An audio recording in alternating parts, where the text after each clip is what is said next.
안녕하세요. 안신혜입니다. 오늘 시장을 상승으로 이끌고 있는 호재들을 꼽아봤습니다. 지수 MSCI 리밸런싱이 순조롭게 끝났다는 점, 그리고 또 유가 상승으로 인한 경기 호전 가능성 등이 꼽히는데 어때요? 낯설죠? 전문가들 사이에서도 상승과 하락을 예측하기 어려워할 정도로 참 낯설고 어려운 시장 같습니다.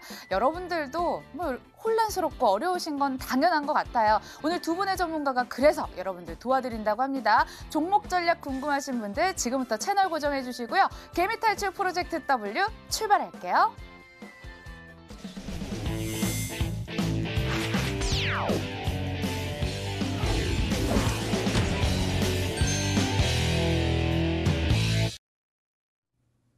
살까 말까 이 종목 MTNW 김도영 전문가 연결합니다. 안녕하세요. 네, 안녕하십니까 시청자 여러분. 주쌤 김도영입니다. 4시간 만에 뵙죠. 그 사이에 어깨가 좀 올라간 것 같은데요.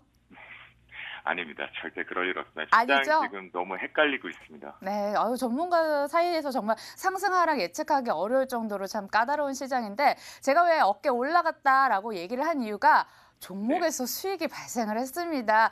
말씀해 주셨던 대주전자재료가 고점 기준으로 22% 급등했습니다. 축하드려요. 네, 감사합니다. 시청자분들 수익 내셨을 테니까 축하드린다라고 말씀 좀 드려야겠죠? 네, 이어서 AS도 잠깐 들어볼까요? 네, 대주전자재료 같은 경우는 두 가지의 투 트랙을 갖고 있다라고 말씀 좀 드렸습니다.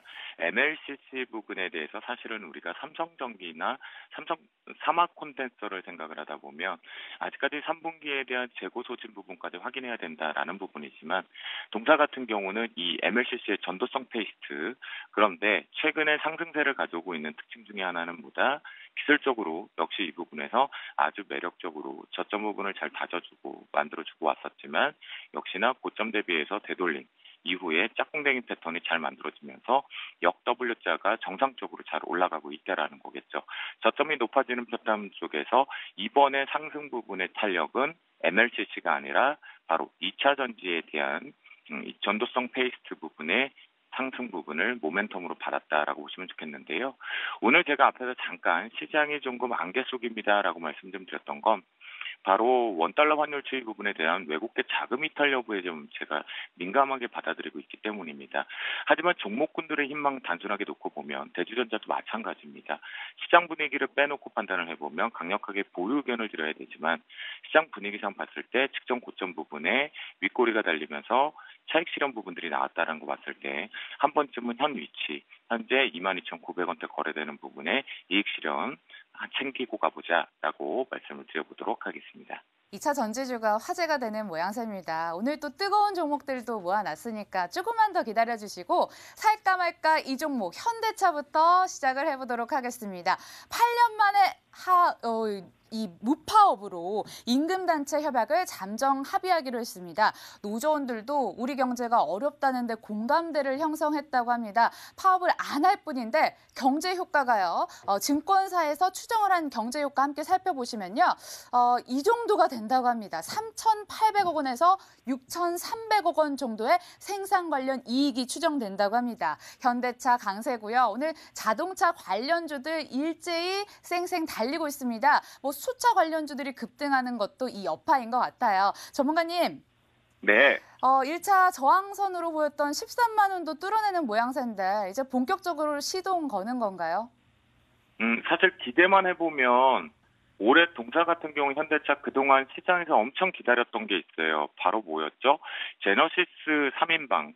3종 세트라고 표현을 하죠. 신차 효과 부분을 기대를 할 수 있는 부분에 호재는 맞습니다. 또한 앞에서 잘 설명을 해주셔서 한마디로 정의하면 생산 효율성, 그러니까 앞으로 결론적으로는 실적, 그러니까 고정비 부분에 대해서 긍정적으로 매출만 잘 나오면 한 대 한 대 잘 팔면 계속 성장을 할 수 있는 실적을 잡아오는 부분과 신차 효과 부분은 분명히 있는데요. 아쉬운 부분은 지금 13만 원대의 저항대가 걸리는 이유를 말씀을 좀 드리겠습니다. 얘는 짝꿍댕이가 위에서 따로 만들어지고 있다라고 보셔야 될 것 같은데요.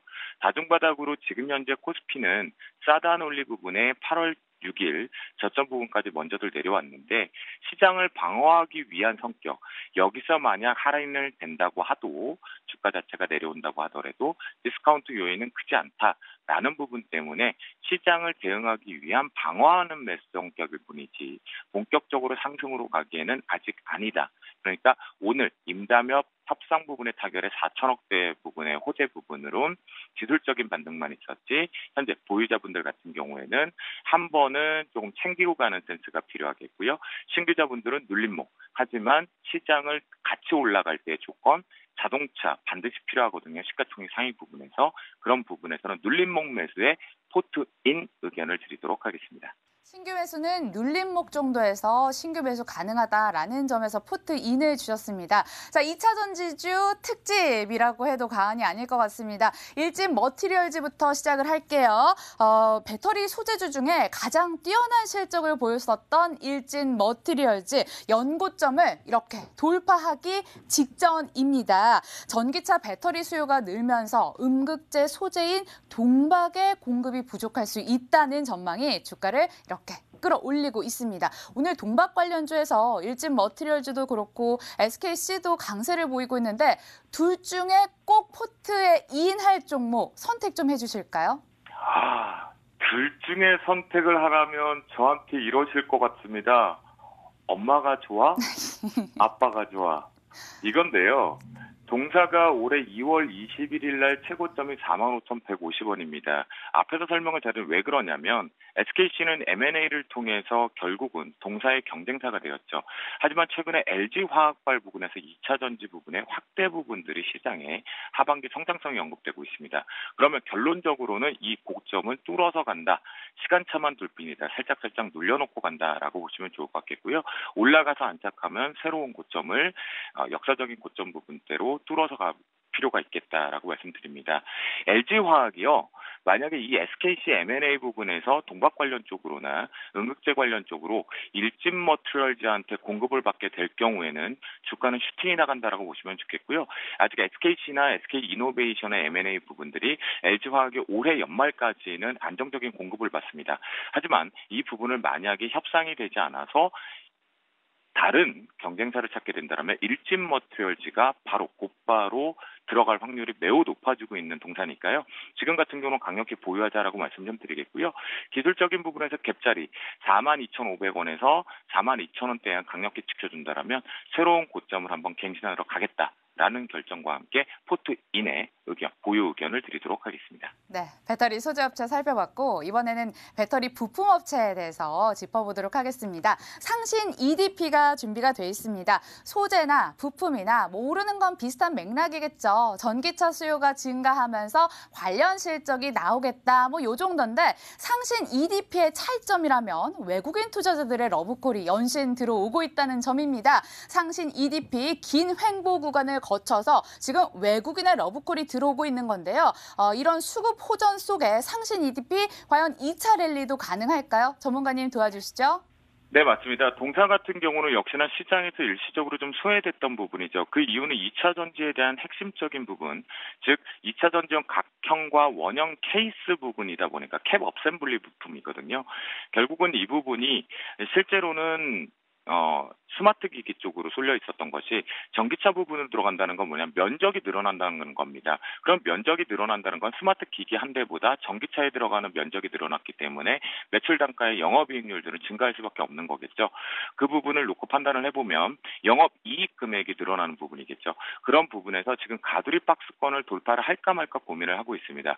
역시 동사 같은 경우는 11,200원을 돌파를 안착을 해야 시장에서 이슈와 함께 추가적으로 슈팅이 나올 수 있다라고 보시면 좋겠는데요. 현재의 위치상 시장 놓고 판단을 해보면 지난 저점 부분에 대한 다중바닥 형태를 만들어주고 있기 때문에 이 부분에 대한 손절가만 9,400원 정도를 강력하게 한번 지키는지 체크해보면서 저는 중장기, 그러니까 4, 4분기까지 감안을 놓고 판단을 했을 때 반드시 포트에 한 번쯤은 넣어둬도 되는 종목군으로 언급을 좀 드리니까요. 단기적인 관점에 11,200원 돌파 포인트 꼭 보자라고 말씀 좀 드리면서 포트인 의견을 드리도록 하겠습니다. 매매 전략도 구체적으로 얘기를 해주셨습니다. 11,200원 돌파 중요하니까요. 여러분들 가격 라인도 꼭 체크하시고요. 이렇게 포트폴리오 점검해봤습니다. 저희는 내일 아침에 뵐게요. 고맙습니다. 네, 감사합니다.